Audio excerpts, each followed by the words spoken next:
Hi everyone, it's me Neethu. എല്ലാവർക്കും പുതിയൊരു വീഡിയോയിലേക്ക് സ്വാഗതം. എല്ലാവരും സുഖമായിട്ടും സേഫായിട്ട് ഇരിക്കുന്നു വിശ്വസിക്കുന്നു.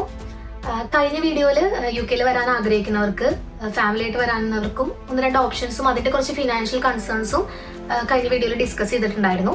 അപ്പോൾ അതിനെ റിലേറ്റ് ചെയ്തിട്ട് നാട്ടിൽ നിന്ന് ഇങ്ങോട്ട് വരുന്നവരാണെങ്കിൽ സ്റ്റാർട്ടിങ്ങിൽ കുറച്ച് കാര്യങ്ങൾ, എന്തൊക്കെ കാര്യങ്ങൾ ശ്രദ്ധിക്കണം, എന്തൊക്കെ കാര്യങ്ങൾക്ക് പ്രയോറിറ്റി ആൻഡ് പ്രിഫറൻസ് കൊടുക്കണം, അങ്ങനെ റിലേറ്റ് ചെയ്തിട്ടാണ് ഞാൻ ഈ ഒരു വീഡിയോ ചെയ്യാൻ ഉദ്ദേശിക്കുന്നത്. അതായത് ഒരു ബേസിക് ആയിട്ടുള്ള details, basic living in the UK എന്നൊരു കാര്യമാണ് ഞാൻ ഈ ഒരു വീഡിയോയിലൂടെ ഡിസ്കസ് ചെയ്യാൻ ഉദ്ദേശിക്കുന്നത്. അപ്പോൾ നമുക്ക് വീഡിയോയിലേക്ക് കിടക്കാം. Basic living in the UK എന്ന് നോക്കുകയാണെങ്കിൽ നമുക്കതിൽ ഒരുപാട് കാര്യങ്ങൾ ഇൻക്ലൂഡ് ചെയ്ത് പറയാൻ പറ്റും. കുറച്ച് എക്സാമ്പിൾ പറയുകയാണെങ്കിൽ ഒരു cost of living in the UK, അതുപോലെ തന്നെ ഇവിടുത്തെ housing and accommodations, child care, hospitals, അതുപോലെ നമുക്ക് കിട്ടുന്ന ഹെൽത്ത് ആൻഡ് ഹോസ്പിറ്റൽസ്, ട്രാവൽ മെത്തേഡ്സുകൾ, ഇനി നമുക്ക് കിട്ടുന്ന ഫുഡ് ആൻഡ് ഗ്രോസറി അവൈലബിലിറ്റീസ്, അങ്ങനെ നോക്കുകയാണെങ്കിൽ ഒരുപാട് കാര്യങ്ങൾ ഇതിൽ ഇൻക്ലൂഡഡ് ആണ്. നമ്മുടെ ലിവിങ് ഇൻ ദ UK എന്ന് പറയുമ്പോൾ ഒരുപാട് കാര്യങ്ങൾ ഇൻക്ലൂഡ് ആണ്. അങ്ങനെ നമുക്ക് എല്ലാ കാര്യങ്ങളും നാട്ടിൽ നിന്ന് വരുമ്പോൾ എല്ലാ കാര്യങ്ങളെയും കുറിച്ച് ബൈഹാർട്ട് ചെയ്ത് എല്ലാ ഡീറ്റെയിൽസ് അറിഞ്ഞിട്ട് വരാനുള്ളതൊന്നും പോസിബിൾ അല്ല. എന്നിരുന്നാൽ പോലും നാട്ടിൽ നിന്ന് വരുന്ന സ്റ്റാർട്ടിംഗ് ആയിട്ട് വരുന്നവർ കുറച്ച് ഇമ്പോർട്ടൻറ്റ് കാര്യങ്ങൾ ഓക്കെ ആക്കിയിട്ടാണ് നമ്മൾ നാട്ടിൽ നിന്ന് ഇങ്ങോട്ട് UK വരാൻ പാടുള്ളൂ. കാരണം അത് ഇമ്പോർട്ടൻറ്റ് കാര്യങ്ങളാണ്. നമുക്കത് ഒഴിവാക്കി നിർത്താൻ പറ്റുന്ന കാര്യങ്ങളല്ല. നമ്മുടെ പേപ്പർ വർക്കും പ്രൊസീജിയേഴ്സും ഒക്കെ കഴിഞ്ഞിരുന്നെങ്കിൽ നമ്മൾ മെയിനായിട്ട് കുറച്ച് കാര്യങ്ങളെ കുറിച്ചിട്ട് എൻക്വയറി ചെയ്ത് കൺഫർമേഷൻസ് എടുത്തിരിക്കണം. അങ്ങനെ നോക്കുകയാണെങ്കിൽ അതിലത്തെ വരുന്ന ഏറ്റവും മെയിൻ ആയിട്ടുള്ള ഇമ്പോർട്ടൻറ്റ് കാര്യം, അല്ലെങ്കിൽ നമ്മുടെ ലിസ്റ്റിൽ കൊടുക്കുന്ന പ്രയോറിറ്റി പ്രിഫറൻസ് എന്ന് പറഞ്ഞു കഴിഞ്ഞാൽ അക്കോമഡേഷൻ തന്നെയായിരിക്കും. നമുക്കിവിടെ വന്നു കഴിഞ്ഞാൽ ഫസ്റ്റ് തന്നെ ഒരു ഷെൽട്ടർ ആണ് അത്യാവശ്യം. അപ്പോൾ നമ്മുടെ പേപ്പർ വർക്ക് എല്ലാം കഴിഞ്ഞ് കഴിഞ്ഞാൽ പിറ്റത്തെ ഒരു ടാസ്ക് എന്ന് പറഞ്ഞാൽ നമ്മുടെ അക്കോമഡേഷൻ നമ്മളിവിടെ ഫൗണ്ട് ഔട്ട് ചെയ്യണം. അതാണ് ഫസ്റ്റ് പ്രിഫറൻസ് എന്ന് പറഞ്ഞു കഴിഞ്ഞാൽ. അപ്പോൾ ഇനി അക്കോമഡേഷൻ്റെ ഡീറ്റെയിൽസ് നോക്കുകയാണെങ്കിൽ നമുക്കിവിടെ ഒന്ന് രണ്ട് ഓപ്ഷൻസുകൾ നമുക്ക് പ്രിഫർ ചെയ്യാം. ഇവിടെ മെയിനായിട്ട് അക്കോമഡേഷൻ പ്രൊവൈഡ് ചെയ്യണമെന്ന് പറഞ്ഞു കഴിഞ്ഞാൽ, ഇപ്പോൾ സ്റ്റുഡൻസിൻ്റെ കേസ്, നമ്മൾ കൂടുതലും സ്റ്റുഡൻറ് വിസയിൽ വരുന്നവരാണെങ്കിൽ സ്റ്റുഡൻറ് അക്കോമഡേഷൻ യൂണിവേഴ്സിറ്റി പ്രൊവൈഡ് ചെയ്യുന്നുണ്ട്. പ്രൈവറ്റ് ലാൻഡ് ലോഡ്സുകൾ അക്കോമഡേഷൻ ചെയ്യുന്നുണ്ട്. ഇതല്ലാതെ ഇവിടെ തന്നെ ഒരുപാട് ഏജൻസികളുണ്ട്, അക്കോമഡേഷൻ മാത്രം കൊടുക്കുന്ന ഒരുപാട് ഏജൻസികളുണ്ട്. ഇനി ഇതിലേക്ക് നോക്കുമ്പോൾ നാട്ടിൽ നിന്ന് സ്റ്റാർട്ടിങ് വരുന്നവർക്കാണെങ്കിൽ ഇവിടുത്തെ ഏജൻസി ത്രൂ അക്കോമഡേഷൻ കിട്ടാന്നുള്ളത് അത്ര പ്രാക്ടിക്കൽ അല്ല, കുറച്ച് ഡിഫിക്കൽട്ടിയാണ്. കാരണം അവരുടേതായിട്ടുള്ള കുറച്ച് ഫോർമാലിറ്റീസും പ്രൊസീജിയേഴ്സും ഒക്കെ കഴിഞ്ഞതിന് ശേഷം മാത്രമാണ് നമുക്ക് ഇവരെ അക്കോമഡേഷൻ ചെയ്യുന്നുള്ളൂ. അപ്പോൾ അതെനിക്ക് തോന്നുന്നു ഇവിടെ എത്തിയതിനു ശേഷം ഒരു 3 to 6 months ശേഷം നമ്മളൊരു വർക്കിലൊക്കെ കയറി അതിൻ്റെ നമ്മുടെ പേ സ്ലിപ്പും നമ്മുടെ കോൺട്രാക്റ്റ് ഒക്കെ സബ്മിറ്റ് ചെയ്തതിന് ശേഷം മാത്രമാണ് ഇവിടുത്തെ ഏജൻസികൾ വഴി നമുക്ക് വീട് കിട്ടുള്ളൂ. അപ്പോൾ നാട്ടിൽ നിന്ന് വരുന്നവരാണെങ്കിൽ നമുക്ക് ആ ഒരു ഓപ്ഷൻ നമുക്ക് അത്ര പ്രാക്ടിക്കൽ അല്ല. അപ്പോൾ അതല്ലാതെ വരുന്നതാണെങ്കിൽ പിന്നെയുള്ളത് ഞാൻ പറഞ്ഞത് സ്റ്റുഡൻറ് അക്കോമഡേഷൻ. എനിക്ക് പേഴ്സണലി അറിയുന്നവർ അധികം പേര്, പ്രത്യേകിച്ച് മലയാളികളുടെ കേസാണ് ഞാൻ പറയുന്നത്, അധികം ആരും സ്റ്റുഡൻറ് അക്കോമഡേഷൻ പ്രിഫർ ചെയ്തായിട്ടുള്ള എനിക്ക് അറിയില്ല. മേ ബി അത് എക്സ്പെൻസ് കൊണ്ടായിരിക്കും, അതിൻ്റെ കോസ്റ്റും എക്സ്പെൻസ് കൊണ്ട് അധികം ഒരു 80% വരുന്ന കുട്ടികളും അങ്ങനെ സ്റ്റുഡൻറ് അക്കോമഡേഷൻ, അതായത് യൂണിവേഴ്സിറ്റി പ്രൊവൈഡ് ചെയ്യുന്ന സ്റ്റുഡൻറ് അക്കോമഡേഷൻ ചൂസ് ചെയ്തായിട്ട് എനിക്കറിയില്ല, വളരെ കുറവാണത്. പിന്നെ കൂടുതൽ ആളുകളും പ്രിഫർ ചെയ്യുന്നത് പ്രൈവറ്റ് ആയിട്ടുള്ള ലാൻഡ് ലോഡ്സുകൾ. ലാൻഡ് ലോഡ് എന്ന് ഉദ്ദേശിക്കുന്നത് ഇവിടുത്തെ ഹൗസിംഗ് ഓണേഴ്സുകളാണ്. അവർ പ്രൊവൈഡ് ചെയ്യുന്ന അക്കോമഡേഷൻസ് ആണ് നാട്ടിൽ നിന്ന് സ്റ്റാർട്ടിംഗ് ആയിട്ട് വരുന്ന ഫാമിലി ആണെങ്കിലും സ്റ്റുഡൻസ് ആണെങ്കിലും ഒക്കെ, ഫാമിലി ആയിട്ട് വരുന്നവരും സിംഗിൾ ആയിട്ട് വരുന്ന സ്റ്റുഡൻസ് എല്ലാവരും പ്രിഫർ ചെയ്തിരുന്നത് പ്രൈവറ്റ് ലാൻഡ് ലോഡ്സിന്റെ അക്കോമഡേഷൻ തന്നെയായിരിക്കും. അപ്പം അതിനെക്കുറിച്ച് കുറച്ചുകൂടി ഡീറ്റെയിൽ ആയിട്ട് പറയുകയാണെങ്കിൽ, ഇനിയിപ്പോൾ സ്റ്റുഡൻസ് ആണ് വരുന്നതെങ്കിൽ അവർക്ക് കുറേ ഓപ്ഷൻസ് ഉണ്ട്.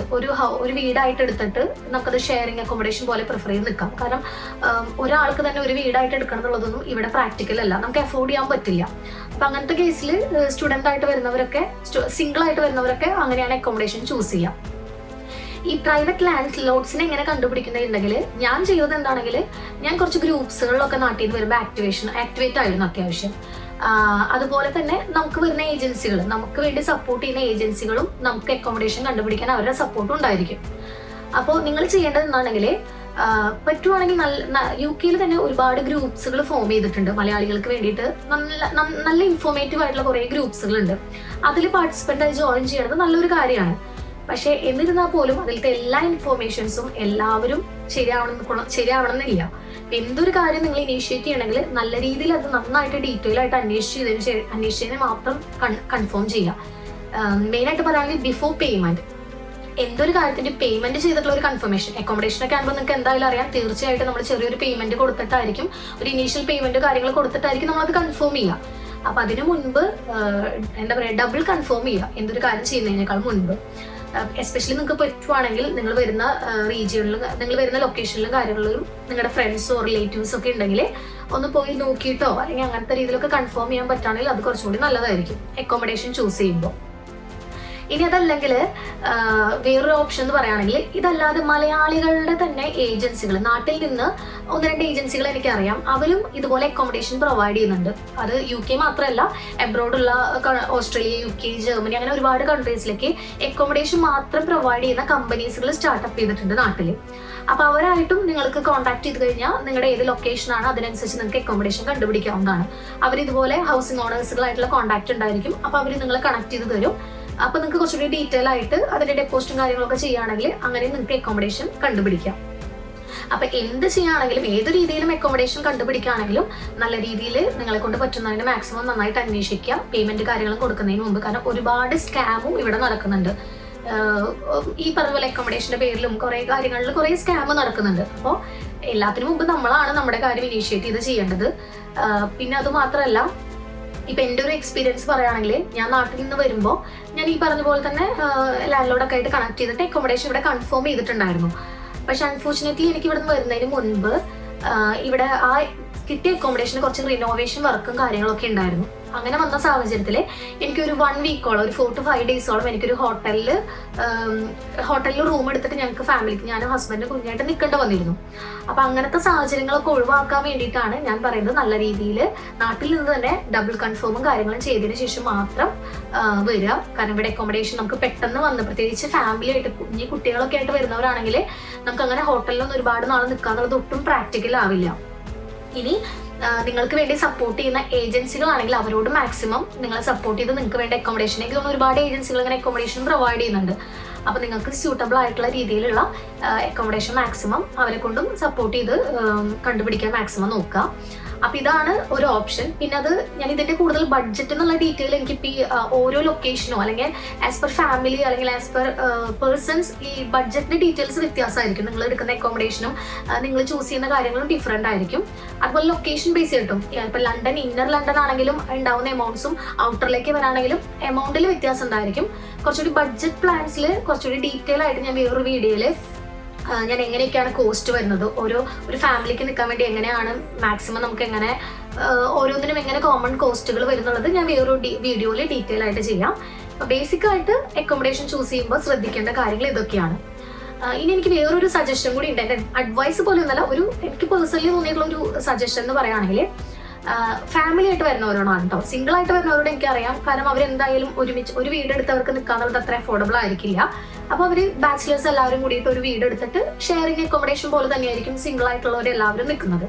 എനിക്ക് ഈ പറയാനുള്ളത് ഫാമിലി ആയിട്ട് വരുന്നവരോടാണ്. അതായത് ഒരു ഹസ്ബൻഡും വൈഫും 1-2 കുട്ടികളായിട്ട് വരുന്നവരൊക്കെ ആണെങ്കിൽ സ്റ്റാർട്ടിങ് വരുമ്പോൾ നിങ്ങൾക്കും ചിലപ്പോൾ പറഞ്ഞ പോലെ അത്രയും അക്കോമഡേഷൻ എമൗണ്ടുകൾ അഫോർഡ് ചെയ്യാൻ മേ ബി ചിലപ്പോൾ പറ്റിയെന്ന് വരില്ല.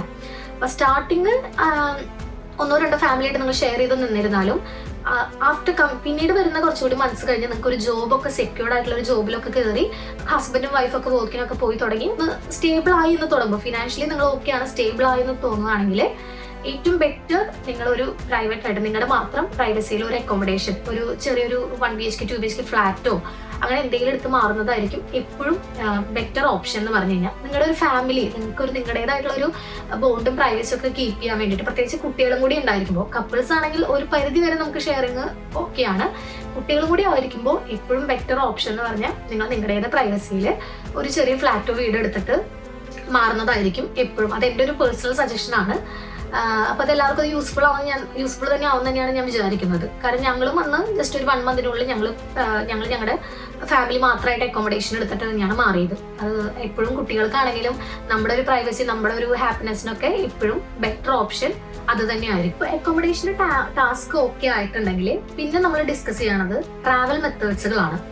പിന്നെ ഒരു പ്രിഫറൻസ് അറിഞ്ഞിരിക്കേണ്ടത് ഇവിടുത്തെ ട്രാവൽ മെത്തേഡ്സുകളെ കുറിച്ച് തന്നെയാണ്. മെയിൻ ആയിട്ട് ഇവിടെ ട്രാവൽ മെത്തേഡ്സുകൾ വരുന്നത് ബസ്സസ്, ട്രെയിൻ ആൻഡ് ടാക്സീസ് ആണ് മെയിൻ ആയിട്ട് എല്ലാവരും സ്റ്റാർട്ടിങ് വരുന്നവരൊക്കെ ആക്സസ് ചെയ്യണത്. അത് കഴിഞ്ഞ് നമുക്ക് ഇതൊന്ന് വന്നു കഴിഞ്ഞ് നമുക്ക് കുറച്ച് നാളൊക്കെ കഴിഞ്ഞ് നമ്മൾ സ്റ്റേബിൾ ആയി കഴിഞ്ഞാൽ നമുക്ക് സ്വന്തമായിട്ട് വണ്ടി എടുക്കാം. നമുക്ക് 1 ഇയർ ഇന്ത്യൻ ലൈസൻസ് വെച്ച് ഇവിടെ വണ്ടി ആക്സസ് ചെയ്യാൻ പറ്റുന്നതാണ്. എന്നിരുന്നാലും നമുക്ക് സ്റ്റാർട്ടിങ് വരുമ്പോൾ ഒരു ടൈം പീരീഡ് ഉണ്ടായിരിക്കില്ല. നമുക്ക് സ്റ്റേബിൾ ആയി എടുക്കുന്ന ഒരു ടൈം പീരീഡിൽ നമ്മൾ എന്തായാലും പബ്ലിക് ട്രാൻസ്പോർട്ടേഷൻ എന്തായാലും ഡിപ്പെൻഡ് ചെയ്തേ പറ്റുള്ളൂ. അപ്പൊ അതിൽ നമുക്ക് ഇപ്പം പറഞ്ഞാൽ നമുക്ക് ടാക്സീനെ കുറച്ചൊന്ന് മാറ്റി വെക്കാം. കാരണം സ്റ്റാർട്ടിങ് വരുന്നവർക്ക് നമുക്ക് ടാക്സി ആക്സസ് ചെയ്ത് എപ്പോഴും വർക്ക് പ്ലേസിലേക്കോ യൂണിവേഴ്സിറ്റിയിലേക്കോ കോളേജിലേക്കോ എപ്പോഴും പോകാന്നുള്ളത് പോസിബിൾ അല്ല. അഫോർഡബിൾ അല്ല. എന്തെങ്കിലും ഇമ്പോർട്ടൻ്റ് ആയിട്ടുള്ള സാഹചര്യങ്ങൾ, അത്യാവശ്യമുള്ള സിറ്റുവേഷനിൽ നമുക്കൊന്ന് ആക്സസ് ചെയ്യാന്നല്ലാതെ എപ്പോഴും ടാക്സി എന്നുള്ളത് നമുക്ക് ആക്സസിബിൾ അല്ല. നമുക്കത് എക്സ്പെൻസ് മീറ്റ് ചെയ്യാൻ പറ്റില്ല. അപ്പം അങ്ങനെയുള്ള സാഹചര്യങ്ങൾ നമ്മൾ ഡിപ്പെൻഡ് ചെയ്യണതാണ്. ബസ്സും ട്രെയിനാണ് കൂടുതലും നമ്മൾ ഡിപ്പെൻഡ് ചെയ്യുക. അപ്പം ഞാൻ നേരത്തെ പറഞ്ഞ പോലെ ഈ അക്കോമഡേഷനും ട്രാൻസ്പോർട്ടേഷനും വളരെയധികം കണക്റ്റഡ് ആണ്.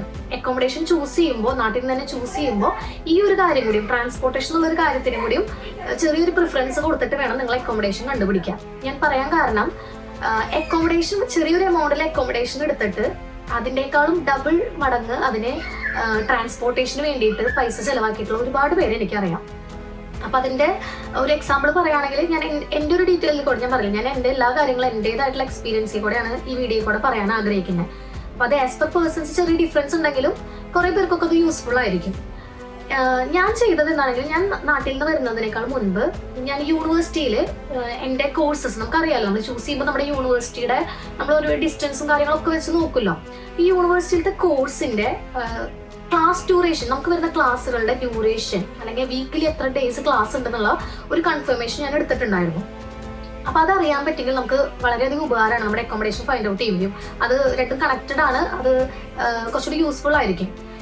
ഓൾറെഡി എനിക്ക് അറിയാവുന്ന യൂണിവേഴ്സിറ്റിയിൽ അറിയുന്നവരായിട്ട് ഞാൻ കുറെ കണക്ട് ചെയ്ത്, എനിക്ക് എൻ്റെ കോളേജിൽ എൻ്റെ കൂടെ എഞ്ചിനീയറിംഗ് പഠിച്ചിട്ടുള്ള കുറച്ച് സ്റ്റുഡൻസുകൾ ഓൾറെഡി എൻ്റെ യൂണിവേഴ്സിറ്റിയിൽ ഉണ്ടായിരുന്നു. അതല്ലാതെയും കുറച്ച് ഗ്രൂപ്പ്സുകളും കാര്യങ്ങളൊക്കെ കണക്ട് ചെയ്ത് ഞാൻ അവിടുത്തെ കുറേ സ്റ്റുഡൻസുകളായിട്ട് കോൺടാക്ട് ആക്സസ് ചെയ്ത് ഞാനത് കൺഫേം ചെയ്തിട്ടുണ്ടായിരുന്നു. വീക്കിലി എത്ര ഡേയ്സ് ഞാൻ ചൂസ് ചെയ്തിട്ടുള്ള കോഴ്സിന് എത്ര ഡേയ്സ് ക്ലാസ് ഉണ്ടായിരിക്കുന്നു. അപ്പൊ അതിൽ നിന്ന് എനിക്ക് മനസ്സിലായി, എനിക്ക് വീക്കിലി റെഗുലർലി വൺസ് ആണ് എനിക്ക് വീക്കിലി ക്ലാസ് ഉള്ളൂ. അപ്പൊ അങ്ങനെ അതിന്റെ എന്താ ഗുണം എന്നുണ്ടെങ്കിൽ, അപ്പൊ അങ്ങനെ കണ്ടപ്പോൾ എനിക്ക് യൂണിവേഴ്സിറ്റിയുടെ തൊട്ടടുത്ത് തന്നെ അക്കോമഡേഷൻ എടുത്തില്ലെങ്കിലും പ്രോബ്ലം ഇല്ല. കാരണം ഞാൻ നോക്കുമ്പോൾ വീക്കിലി വൺസ് ആക്സസ് ചെയ്താൽ മതി, ഒരു ദിവസം യൂണിവേഴ്സിറ്റിയിലേക്ക് പോയാൽ മതി. അപ്പൊ കുറച്ച് നീങ്ങിയിട്ടാണെങ്കിലും കുറച്ച് റേറ്റ് അഫോർഡബിൾ ആയിട്ടുള്ള റേറ്റ് കുറവില് കുറച്ചുകൂടി ജോലിയുടെ ചാൻസുകൾ, ജോബിന്റെ ഓപ്പർച്യൂണിറ്റീസ് ഒക്കെ കുറേയുള്ള ഏരിയസ് ആണെങ്കിൽ അങ്ങോട്ട് എനിക്ക് അക്കോമഡേഷൻ എടുത്ത് മാറിയാലും പ്രോബ്ലം ഇല്ല. ആ വീക്കിലി ഒരു ദിവസം മാത്രം എനിക്ക് ബസ് ആക്സസ് ചെയ്ത്, ബസ് ട്രെയിൻ ആക്സസ് ചെയ്ത് എനിക്ക് യൂണിവേഴ്സിറ്റിയിലേക്ക് പോയാൽ മതി. ഞാൻ നേരത്തെ പറഞ്ഞ പോലെ തന്നെ എനിക്കറിയുന്ന ഒരുപാട് പേർക്ക് പറ്റിയത്, ഇവർ ഒരുപാട് ഡിസ്റ്റൻസിൽ പോയിട്ട് അക്കോമഡേഷൻ എടുത്തിട്ടുണ്ടായിരുന്നു. ഒരുപാട് ദൂരെ മാറിയിട്ട് അക്കോമഡേഷൻ എടുത്തു. പക്ഷെ നോക്കുമ്പോൾ അവർക്ക് വീക്കിലി 5 ഡേയ്സ്, എനിക്ക് തോന്നുന്നു മേ ബി ഞങ്ങളുടെ യൂണിവേഴ്സിറ്റിയിലൊക്കെ MBA കോഴ്സിനൊക്കെ മോസ്റ്റ് വീക്കിലി 4-5 ഡേയ്സ് ക്ലാസ് ഉണ്ടായിരുന്നു. അപ്പൊ അങ്ങനെ വരുന്ന സാഹചര്യങ്ങളിൽ നല്ല രീതിയിൽ നമുക്ക് എക്സ്പെൻസ് വരും. നമുക്കത് അഫോർഡ് ചെയ്യാൻ, സ്റ്റാർട്ടിങ് വരുന്നവർക്ക് അഫോർഡ് ചെയ്യാൻ ബുദ്ധിമുട്ടായിരിക്കും. ഈ 5 ഡേയ്സും നമ്മൾ ട്രാവൽ ചെയ്തിട്ട് നമ്മൾ യൂണിവേഴ്സിറ്റിയിലേക്ക് വന്ന് ക്ലാസ് അറ്റൻഡ് ചെയ്യേണ്ടി വരും. ഈ 5 ഡേയ്സ് നമുക്ക് വരുന്ന എക്സ്പെൻസ് മാത്രമല്ല, നമ്മള് ബോഡിയും നമുക്ക് വീക്കാവും. ട്രാവൽ ചെയ്തിട്ടും ബസ്സും ട്രെയിനൊക്കെ ട്രാവൽ ചെയ്തിട്ട് വരുമ്പോഴാണെങ്കിലും കുറച്ച് അവേഴ്സ് ഒക്കെ കൂടുതലാണെങ്കിൽ അത് എന്തായാലും എഫക്ട് ചെയ്യും. നമ്മുടെ നാട്ടിലെ പോലെയല്ല, ഇവിടുത്തെ ട്രെയിനും കാര്യങ്ങളൊക്കെ കുറച്ചുകൂടി അഡ്വാൻസ്ഡ് ആണ്. എന്നിരുന്നാൽ പോലും നമ്മളാണല്ലോ ട്രാവൽ ചെയ്യുന്നത്. അപ്പൊ അതിൻ്റെതായിട്ടുള്ള ബുദ്ധിമുട്ടുകൾ നമുക്ക് ഉണ്ടായിരിക്കും ഈ വീക്കിലി 5 ഡേയ്സ് ഒക്കെ വരുന്നതാണെങ്കിൽ. അങ്ങനെയുള്ളവരോട് എനിക്ക് പറയാനുള്ള സജഷൻ, ഈ സ്റ്റുഡന്റ് പീരീഡിൽ നിങ്ങൾ അങ്ങനെയാണെങ്കിൽ യൂണിവേഴ്സിറ്റിയുടെ അടുത്ത് തന്നെ മാക്സിമം അക്കോമഡേഷൻ കണ്ടുപിടിക്കുക. ഒരു 5 കിലോമീറ്ററിന്റെ ഉള്ളിലൊക്കെ അക്കോമഡേഷൻ ആണെങ്കിൽ നിങ്ങൾക്ക് ജസ്റ്റ് ബസ്സിൽ വന്ന് ട്രാവൽ ചെയ്ത് പോരാവുന്നുള്ളൂ. നിങ്ങൾക്ക് ഒരുപാട് എക്സ്പെൻസും ആവില്ല. നിങ്ങൾ ഒരുപാട് ട്രാവൽ ടൈം നിങ്ങൾക്ക് ട്രാവലിന് വേണ്ടിയിട്ട് ഒരുപാട് ടൈം സ്പെൻഡ് ചെയ്യേണ്ട വരില്ല. അപ്പൊ അതുകൊണ്ടാണ് ഞാൻ നേരത്തെ പറഞ്ഞത്, നിങ്ങൾ നാട്ടിൽ നിന്ന് വരുമ്പോഴാണ് ഇത് രണ്ടും കണക്റ്റഡ് ആണെന്ന് ഞാൻ പറഞ്ഞത്. അതുകൊണ്ടാണ് നാട്ടിൽ നിന്ന് വരുമ്പോൾ ഇങ്ങനത്തെ കുറച്ച് ബേസിക് കാര്യങ്ങൾ നിങ്ങൾ എന്തായാലും അറിഞ്ഞ് കൺഫേം ചെയ്തിരിക്കണം. അതിന് വേണ്ടിയിട്ടുള്ള കോൺടാക്ട്സ് ഇപ്പൊ എന്റെ യൂണിവേഴ്സിറ്റിയിലുള്ളവരാണെങ്കിലും എനിക്കറിയുന്നവരാണെങ്കിൽ എനിക്ക് മെസ്സേജ് ചെയ്ത് എനിക്കറിയാവുന്ന കാര്യങ്ങൾ ഞാൻ പറഞ്ഞു തരാം. എനിക്കറിയുന്ന എന്റേതായിട്ടുള്ള ഫ്രണ്ട്സ് കോൺടാക്റ്റുള്ള ഭാഗത്തുണ്ടെങ്കിൽ ഈ വീഡിയോ കാണുന്നവർ ആർക്കെങ്കിലാണെങ്കിൽ എനിക്ക് മെസ്സേജ് ചെയ്യുകയാണെങ്കിൽ എനിക്ക് ഡീറ്റെയിൽസ് ഞാൻ നിങ്ങൾക്ക് തരാം. അപ്പൊ അതല്ലെങ്കിൽ പോലും നിങ്ങളുടേതായിട്ടുള്ള രീതിയിൽ നിങ്ങൾ ഏജൻസിയും കാര്യങ്ങളൊക്കെ ആയിട്ട് കണക്ട് ചെയ്തിട്ട് മാക്സിമം അവിടെ പഠിച്ചിട്ടുള്ള കുട്ടികളുടെ കോൺടാക്ട്സ് കളക്ട് ചെയ്യുക, അവരായിട്ട് ഡിസ്കസ് ചെയ്യുക, എങ്ങനെയാണെന്നുള്ള ക്ലാസ്സും കാര്യങ്ങളൊക്കെ എങ്ങനെയാണെന്ന് ഇതറിയാം. അതല്ലാതെ ഞാൻ നേരത്തെ പറഞ്ഞ പോലെ അക്കോമഡേഷൻ ഒരു സ്ഥലത്തെടുത്ത് 5 ദിവസം യൂണിവേഴ്സിറ്റിയിലേക്ക് ട്രാവൽ ചെയ്ത് നിങ്ങൾക്ക് പാർട്ട് ടൈം ജോബ് കിട്ടുന്ന പൈസ മൊത്തം ഈ ഒരു ട്രാവലിന് കൊടുക്കാൻ മാത്രം ഉണ്ടായിരിക്കുള്ളൂ. ഒരിക്കലും അങ്ങനത്തെ ഒരു മിസ്റ്റേക്ക് പറ്റാതിരിക്കുക. റെഗുലർ ക്ലാസ് ഉള്ളവരാണെങ്കിൽ യൂണിവേഴ്സിറ്റി ആ സ്റ്റുഡന്റ് പീരീഡിലെങ്കിലും നിങ്ങൾ യൂണിവേഴ്സിറ്റിയുടെ അടുത്ത് തന്നെ മാക്സിമം. പിന്നെ എനിക്ക് തോന്നുന്നു ചില യൂണിവേഴ്സിറ്റികൾ ഓൾറെഡി പറയുന്നുണ്ട് നമ്മൾ ഇത്ര റേഡിയസിന്റെ ഉള്ളിൽ നിൽക്കണം എന്നുള്ളത് ഒരു കണ്ടീഷനായിട്ട് ചില യൂണിവേഴ്സിറ്റികൾ പ്രൊവൈഡ് ചെയ്യാറുണ്ട്. അപ്പോൾ മാക്സിമം ഒരു 1 year 2 year സ്റ്റുഡന്റ് പീരീഡിൽ യൂണിവേഴ്സിറ്റിയുടെ അടുത്ത് തന്നെ മാക്സിമം അക്കോമഡേഷൻ എടുത്തിട്ട് ആക്സസ് ചെയ്യാൻ നോക്കുക. ഇനി ഞാൻ നേരത്തെ പറഞ്ഞ പോലെ വീക്കിലി വൺസ് ഒക്കെ ക്ലാസ്സിലുള്ളവരാണെങ്കിൽ, വൺസോ ട്വൈസോ ക്ലാസ്സിലുള്ളവരാണെങ്കിൽ നിങ്ങൾക്ക് കുറച്ചും കൂടി അഫോർഡബിൾ ആയിട്ടുള്ള അക്കോമഡേഷൻ കിട്ടാന്നുണ്ടെങ്കിൽ കുറച്ച് മാറിയാലും പ്രോബ്ലം ഇല്ല. നിങ്ങൾക്ക് ട്രെയിൻ ആക്സസ് ചെയ്യാവുന്നതാണ്. നമുക്കിവിടെ ട്രെയിനും ബസ്സിനൊക്കെ നമുക്ക് വീക്കിലി പാസ് അല്ലെങ്കിൽ വീക്കിലി മന്ത്ലി റെയിൽ കാർഡുകൾ എടുക്കാൻ പറ്റും. നമുക്ക് സ്റ്റുഡൻസിനൊക്കെ അതിൻ്റെതായിട്ടുള്ള പ്രത്യേകിച്ച് ഡിസ്കൗണ്ടുകൾ ഉണ്ട് അതിന് കാർഡുകൾ എടുക്കുകയാണെങ്കിൽ. അപ്പോൾ അത് നിങ്ങൾക്ക് വലിയ എക്സ്പെൻസ് വരില്ല. നിങ്ങൾക്ക് മീറ്റ് ചെയ്യാവുന്നതുള്ളൂ. വൺസോ ട്വൈസോ വന്ന് പോകണമെങ്കിൽ നിങ്ങൾക്ക് അധികം എക്സ്പെൻസ് വരില്ല. നിങ്ങൾക്ക് നിങ്ങളുടെ വിചാരിച്ച സ്ഥലത്ത് നിങ്ങൾക്ക് അക്കോമഡേഷനും അഫോർഡബിൾ റേറ്റിൽ കിട്ടി. അപ്പൊ ഈ ഒരു 2 കാര്യം പ്രത്യേകം അക്കോമഡേഷൻ കാര്യങ്ങൾ എടുക്കുമ്പോൾ ശ്രദ്ധിക്കുക. ഇനി ബസ്സസ് നോക്കുകയാണെങ്കിൽ ഇവിടെ എനിക്ക് തോന്നുന്നു ഇവിടെ ഫിക്സഡ് ആയിട്ടുള്ള, അപ്പൊ ഞാനൊരു 2023 ഇവിടെ വന്നപ്പോൾ ഇവിടെ ഫിക്സഡ് ആയിട്ടുള്ള ഒരു എമൗണ്ട് ഉണ്ട്. അതായത് നമുക്കൊരു £2 കൊടുത്തു കഴിഞ്ഞാൽ നമുക്ക് ബസ്സിൽ ഇവിടെ നമുക്കൊരു എത്ര ഡിസ്റ്റൻസ് വേണമെങ്കിലും ഒരു 1 ബസ്സിൽ നമുക്ക് ട്രാവൽ ചെയ്യാൻ നമ്മൾ £2 പേ ചെയ്താൽ മതി. ഇപ്പൊ റീസെന്റ് ഈ ജാനുവരി തൊട്ട് അതൊരു 2.5 or 3 ജസ്റ്റ് ഇൻക്രീസ് ചെയ്തിട്ടുണ്ട്. പക്ഷേ ഈ 2 വർഷമായിട്ട് ഞങ്ങൾക്ക് ഈ ഒരു എമൗണ്ട് ഉണ്ടായിരുന്നുള്ളൂ. അത് ഞങ്ങൾക്ക് വളരെയധികം യൂസ്ഫുൾ ആയിരുന്നു. ജസ്റ്റ് £2 മാക്സിമം ഒരു £4 ഉണ്ടെങ്കിൽ നമുക്ക് യൂണിവേഴ്സിറ്റിയിൽ നിന്ന് അന്നത്തെ ദിവസത്തെ ക്ലാസ് കഴിഞ്ഞ് തിരിച്ചു വരാം. ഒരു 1 ഡേ പോണെങ്കിൽ നമുക്കൊരു £2 എക്സ്പെൻസ് വന്നിരുന്നുള്ളൂ. അപ്പോൾ എൻ്റെ പേഴ്സണലിൽ നോക്കുകയാണെങ്കിൽ എനിക്ക് വന്നതിന് ശേഷം ട്രാവലിന് വേണ്ടിയിട്ട് എനിക്ക് ഒട്ടും എക്സ്പെൻസ് ചെലവാക്കേണ്ട വന്നിട്ടില്ല. ജെന്യുവനായിട്ട് പറയുകയാണെങ്കിൽ വളരെ കുറവ് എമൗണ്ട് മാത്രമാണ് എനിക്ക് ട്രാവലിന് ഈ ഒരു 2 year പീരീഡിൽ, 2 വർഷത്തെ സ്റ്റുഡൻറ് പീരീഡിൽ എനിക്ക് ട്രാവലിന് ഒട്ടും എമൗണ്ട് വന്നിട്ടില്ല. ഇപ്പോൾ ഹസ്ബൻഡിനാണെങ്കിൽ കുറച്ച് കഴിഞ്ഞ് വന്നപ്പോൾ നമ്മൾ സ്വന്തമായിട്ട് വണ്ടി എടുത്തിട്ടുണ്ടായിരുന്നു. അപ്പോൾ ആൾക്കും വർക്ക് പ്ലേസിൽ പോകാനായിട്ട് വലിയ അങ്ങനത്തെ ബുദ്ധിമുട്ടുകളും കാര്യങ്ങളൊന്നും വന്നിട്ടില്ല. അപ്പോൾ ട്രാവല് നാട്ടിൽ നിന്ന് വരുമ്പോൾ ഈ ഒരു കാര്യം അക്കോമഡേഷൻ വേഴ്സസ് ട്രാവല് നോക്കിയിട്ട് ചൂസ് ചെയ്യുക. ഡിസ്റ്റൻസ് നോക്കിയിട്ട് നല്ല രീതിയിൽ അക്കോമഡേഷനും കാര്യങ്ങളും എടുക്കും. ഇങ്ങോട്ട് വരുന്നതിന് മുമ്പ് ശ്രദ്ധിക്കേണ്ട 1-2 കാര്യങ്ങൾ നമ്മളിപ്പോൾ ഈ വീഡിയോയിൽ ഷെയർ ചെയ്തിട്ടുണ്ട്. ഇതിൽ എന്തെങ്കിലും ക്ലാരിഫിക്കേഷനോ അല്ലെങ്കിൽ നിങ്ങൾക്ക് എന്തെങ്കിലും ഹെൽപ്പ് വേണമെങ്കിൽ ഇതിൽ കമന്റ് ചെയ്യാവുന്നതാണ്, അല്ലെങ്കിൽ എന്നെ കോൺടാക്ട് ചെയ്യാവുന്നതാണ്. പിന്നെ ഞാൻ വീഡിയോയുടെ സ്റ്റാർട്ടിങ്ങിൽ പറഞ്ഞ പോലെ തന്നെ മെയിൻ ആയിട്ടുള്ള ഒരു important thing cost of living in the UK എന്നുള്ളതും ഒരു ഇമ്പോർട്ടൻറ്റ് പാർട്ടാണ്. അതായത് മെയിനായിട്ട് പറയുകയാണെങ്കിൽ ഇൻകം വേഴ്സസ് എക്സ്പെൻസ്, നമ്മുടെ ബഡ്ജറ്റുകൾ, ഇവിടുത്തെ ബഡ്ജറ്റുകൾ നമ്മൾ എങ്ങനെ മാനേജ് ചെയ്യുന്നു, എക്സ്പെൻസ് എങ്ങനെ മാനേജ് ചെയ്യുന്നു, അതൊക്കെ മാനേജ് ചെയ്യാൻ എന്തൊക്കെ ടിപ്സ് നമുക്ക് നോക്കാം. അപ്പൊ ഇങ്ങനത്തെ കാര്യങ്ങളൊക്കെ ഇൻക്ലൂഡ് ചെയ്തിട്ട് ഞാൻ നെക്സ്റ്റ് ഒരു ഡീറ്റെയിൽ ആയിട്ടൊരു വീഡിയോ ചെയ്യുന്നതാണ്. അപ്പൊ അതിൽ കുറച്ചുകൂടി നമുക്ക് കാര്യങ്ങൾ ഡീറ്റെയിൽ ആയിട്ട് ഷെയർ ചെയ്യാം. അപ്പൊ കൂടുതൽ വീഡിയോസുകൾക്കായിട്ട് ഫോളോ ചെയ്യുക, കൂടുതൽ ഇൻഫർമേഷൻ ഡീറ്റെയിൽസ് കിട്ടാനായിട്ട് ഫോളോ ചെയ്യുക. അപ്പൊ ഇത്രയേ ഉള്ളൂ. അപ്പൊ thanks for watching. Thank you so much. Next video ആയിട്ട് കാണാം. ബൈ.